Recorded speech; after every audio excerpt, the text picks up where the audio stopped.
दोस्तों नमस्कार और आप देख रहे हैं न्यूज़ बकेट में आपका स्वागत है। कांग्रेस ने अपना घोषणा पत्र घोषित कर दिया है और थोड़ा सा जानेंगे कि क्या है लोकसभा चुनाव को लेकर सरगर्मी, क्योंकि प्रधानमंत्री नरेंद्र मोदी के सांसदीय क्षेत्र में चुनाव को लेकर हर जगह खूब सरेआम बातें शुरू हो जाती है और तमाम यहाँ पे लोग हैं। थोड़ा सा इनसे जानेंगे कि क्या है इस बार के चुनाव में इनका मिजाज। ये बताइए, इस बार के चुनाव में क्या है इरादा, बदलाव होगा कि वही चीज़ रहेगा? अगर आप बदलाव की बात करते हैं तो मोदी जी के पैरेलल, विरोध में नहीं कहेंगे, पैरेलल में कोई नेता आपको समझ में आ रहा है? जैसे कल कांग्रेस की घोषणा पत्र घोषित हुई, उन्होंने कहा 5 न्याय और 20 गारंटी। यह कब कहा? जब मोदी जी अपनी गारंटी को पूरी कर रहे हैं। अन्याय की बात करते हैं, जब 50 साल शासन था तो 5 न्याय कहाँ गया था? 5 न्याय कहाँ गया था? 5 न्याय क्या है? किसान और माने स्त्री, गरीब, ये। तो जब 50 साल शासन किए तो 5 न्याय का ध्यान उनका नहीं था। उस समय भी तो वही लोग थे, बल्कि इससे और माने कि उनकी दशा उस समय अच्छी नहीं थी, उनके समय ज़रूरत थी। आज तो दशा फिर भी 10 साल के अंदर इस शासन में कुछ ठीक हुआ है।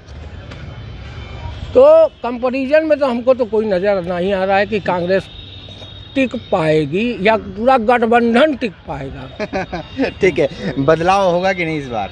बदलाव क्या होगा इसमें? कोई बदलाव होने की संभावना ही नहीं है। मोदी जी फिर आएंगे और 400 पार लाएंगे। 400 पार लाएंगे? क्या 400 पार लाएंगे? सीट पार लाएंगे कि तेल की बढ़ोतरी होगी कि क्या होगा? ये तो आपकी बुद्धि विवेक पर निर्भर करता है। नहीं, मोदी जी तो ये तो कह ही नहीं है कि हम 400 सीट लेकर आएंगे, बस 400 पार की बातें कर रहे हैं। इसके अलावा ना सीट जोड़े हैं ना कुछ जोड़े हैं। 400 सीट पार लेके आएंगे, तभी तो आप लोग आज घूम रहे हैं बनारस में। नहीं, घूम नहीं रहे, उनके कहने से नहीं घूमे, हम लोग के काम ही है घूमना। नहीं समझे मेरी बात, नहीं समझे। ठीक है, क्या मानते हैं इस बार बदलाव होंगे कि नहीं? आएगा तो मोदी ही कितना वो प्रयास कर ले, कितना वो जनता को गुमराह कर ले।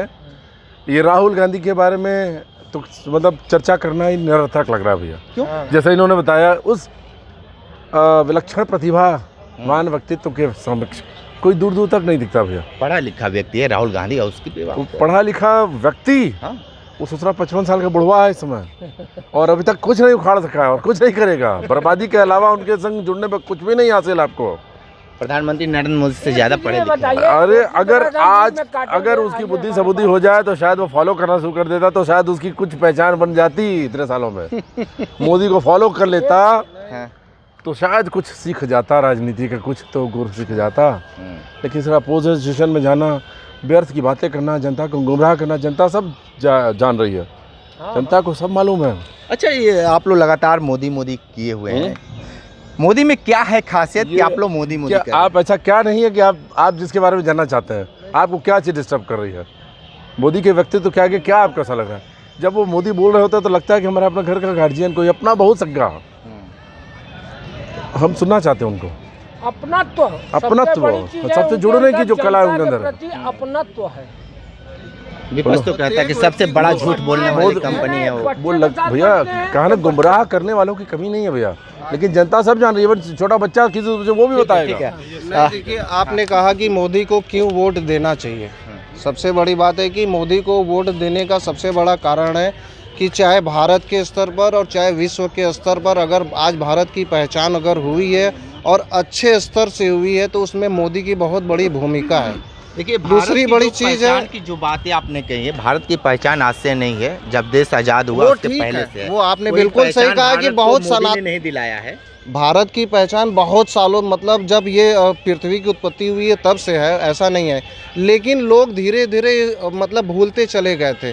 और सबसे बड़ी बात है, जब भी भारत को ज़रूरत पड़ी और जिस चीज़ की ज़रूरत पड़ी, जैसे कि कोरोना काल में हुआ या फिर अग्निवीर, समय के हिसाब से अपने आप को बदलना जो हमारी मतलब देश की ज़रूरत है। अग्निवीर की बात कर रही है, कोविड की बात कर रहे हैं, हाँ, तो थोड़ा सा इलेक्ट्रल बॉन्ड की भी बात हो जाए।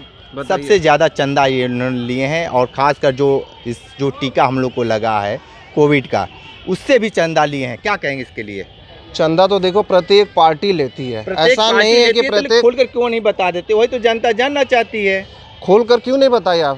मोदी जी ने अभी SBI का जो आया था, रिपोर्ट आया था, उसमें सारे पार्टियों का बताया गया था कि किस पार्टी ने कितना चंदा दिया। बाकायदे सुप्रीम कोर्ट से पूरा उसको उस दस्तावेज को वहाँ पर दिया गया था। कोर्ट ने फटकार लगाया तो फिर इतना सारा हुआ है। फटकार लगाने के बाद तो मिला, लेकिन इस बात को वहाँ तक कौन ले गया था? बीजेपी ही लेकर गई थी। क्या मानते हैं इस बार के चुनाव में क्या कुछ होंगे? देखिए, आज की जो मौजूदा स्थिति देश के अंदर है, भारतीय जनता पार्टी की सरकार महंगाई के मुद्दे पर आई थी और धर्म के मुद्दे पर भटक गई है, और महंगाई बिल्कुल उनको ध्यान नहीं है और महंगाई चरम सीमा पर है। क्योंकि ये क्षेत्र, ये जो काशी का जो क्षेत्र है जहाँ पे आप इंटरव्यू ले रहे हैं, ये भारतीय जनता पार्टी से जुड़े हुए वोटरों का क्षेत्र है, इसलिए आपको जो भी व्यक्ति इधर मिल रहा है वो सब जो है भाजपा से रिलेटेड मिल रहा है। लेकिन वास्तविक चीज़ें जो है, आज पिछड़ी जाति पूरी नाराज है देश की। आज चाहे आरक्षण का मुद्दा हो, चाहे शिक्षा को उन्होंने भारतीय जनता पार्टी ने महंगा किया हो, चाहे वो आपका महंगाई पर इनकी कोई कंट्रोल ना हो, इन सारे मुद्दों को लेकर के आज पिछड़ी जाति के लोग बहुत ज़्यादा नाराज हैं। और जो पिछली बार जो इनकी सीटें आई रही 400 की पार की बात, तो इनको बीजेपी को सिर्फ 50 से 60 सीटें बस माइनस होने हैं। वो 400 पार की बात करते हैं और हम 50 से 60 सीटें माइनस करने की बात करते हैं। उतने में ही इनकी देश में सरकार नहीं बन पाए। देखिए भैया, थोड़ा सा नाम बता दीजिए अपना। मैं बता रहा हूँ। और उसके बाद आज की जो स्थिति है, ये बनारस जो है शुरू से भाजपा का गढ़ रहा है, तो यहाँ से आपको बहुत ज़्यादा इंटरव्यू लेकर के आपको कैलकुलेशन नहीं मिल पाएगा। लेकिन पूरे देश में आप जाइए, देखिए, जो शिक्षा 15,000 में 20,000 में जो गरीब लेते थे, आज वो 1.5 लाख पहुँच गया। जो दवा 100 रुपये का मिलता था, आज वो 205 हो गया। आज इस 15 साल के अंदर आज महंगाई कहाँ जा रहा है उस पर कोई कंट्रोल नहीं है, और आप कहते हैं 400 पार जाएंगे। हो सकता है भाई आपकी EVM में कुछ व्यवस्था हो जिसमें आप कह रहे हैं 400 पार, आप 500 पार भी कह लें। EVM है तो 600 पार हो जाए, 1000 पार हो जाए, वो तो आपके ऊपर है। अच्छा, ये मान लीजिए कि ये व्यापारियों का, बिजनेसमैनों की सरकार है। देखिए, व्यापारी जब जब बीजेपी की सरकार आई है तब तब व्यापारी त्रस्त रहे हैं। ये बताइए कि माननीय मुलायम सिंह यादव जी मुख्यमंत्री थे, 3/7 कौन हटाया? क्या बीजेपी वाले हटाए थे? ये व्यापारियों की सरकार है। माननीय मुलायम सिंह जी ने 3/7 हटाया। जब व्यापारी जेल जाते थे, एक व्यापारी एक शरीफ आदमी होता है, शरीफ आदमी क्रिमिनलों के बीच में कारागार में अपना समय बिताता था, सजा काटता था। उनकी दर्द देखते हुए, व्यापारियों का असली दर्द देखते हुए माननीय मुलायम सिंह यादव जी ने 3/7 हटाया, चुंगी हटाया। इन्होंने क्या किया? GST लाया, उसमें सारे व्यापारी मारे गए। अब देखिए उठा करके, कभी भी भाजपा की सरकार में व्यापारियों के हित में अच्छा काम नहीं हुआ है। 3/7 किसने हटाया? पूछिए भाजपा से। अब हमसे क्यों पूछते? भाजपा से पूछिए ये प्रश्न। यानी ये मतलब कि आप जो कैलकुलेशन बताए हैं बस 50 का है, 50 के बाद ये सरकार लट पलट जाएगी। देखिए, ये 400 पार की बात करते हैं और देश की पिछड़ी जाति कहती है कि इनको 60, इनके जितने सीटें मिले थी पिछली बार उससे 60-70 सीटें माइनस जाएंगे, 60 सीटें, और इनकी सरकार नहीं बननी है। ये ठीक है। क्या मानते हैं लोकसभा चुनाव को लेकर क्या कहेंगे? बीजेपी का सरकार बनेगा।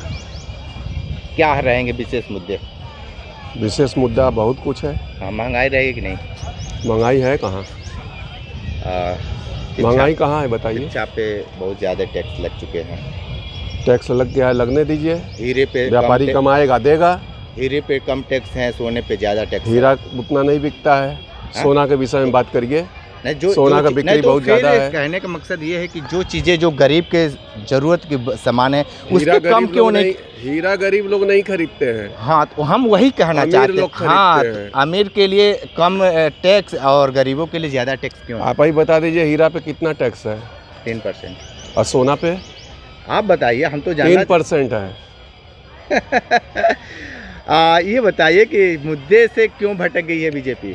मुद्दा से नहीं भटका है। मोदी जी ने जितना भी नियम कानून लाए हैं सब देश के हित के लिए लाए हैं। हित के लिए लाए। तो हाँ। अग्निवीर 4 साल के लिए क्यों लाए? 400 पार होगा। 4 साल के लिए क्यों लाए? 400 पार की बात ही नहीं हो रही है। 4 साल क्या है? अग्निवीर, अग्निवीर के विषय में मुझे नहीं जानकारी है। ठीक है। तो हाँ, जैसा कि आपने पूछा कि भी हीरा पर कितना टैक्स है, 3%। लेकिन हिंदू देश के दुनिया के अंदर सबसे पहला देश ऐसा है कि हीरा पे 3% टैक्स लगाता है, और जो कि 80% इस हिंदुस्तान के अंदर गरीब लोग रहते हैं। यह विकसित देश नहीं है, यह विकासशील देश। और विकासशील देश के अंदर शिक्षा की कॉपी किताबों पे 18% GST लगाया जाता है। ये हिंदुस्तान ही ऐसा पूरे दुनिया में एक ऐसा देश है, और ये भाजपा ही ऐसा कर सकती है। आज तक केंद्र में जितनी भी सरकारें रहीं, कभी किसी ने ऐसा काम नहीं किया कि गरीबों को, लड़कों को, बच्चों को पढ़ाई करने के लिए जो किताबें दी जाती हैं उस पर 18% GST लगाया जाए और हीरा पे 3% लगाया जाए, क्योंकि हीरा के व्यापारी ज़्यादा करके गुजरात में है। हाँ, तो विशेष रिपोर्ट कर रहे थे, तो हमारे साथ बने रहे न्यूज़ बकेट के साथ। हमें दीजिए इजाजत, नमस्कार। पेश है न्यूज बकेट हिंदी मासिक पत्रिका। पढ़ें इस महीने की पूरी खबर विस्तार से हमारे न्यूज बकेट की मैगजीन में। हमारी ई मैगजीन को मुफ्त में पढ़ने के लिए अभी लॉगिन करें www.newsbucket.in पर। इसके अलावा रोज की ताज़ा खबरों के लिए हमारे YouTube चैनल को तुरंत सब्सक्राइब करें।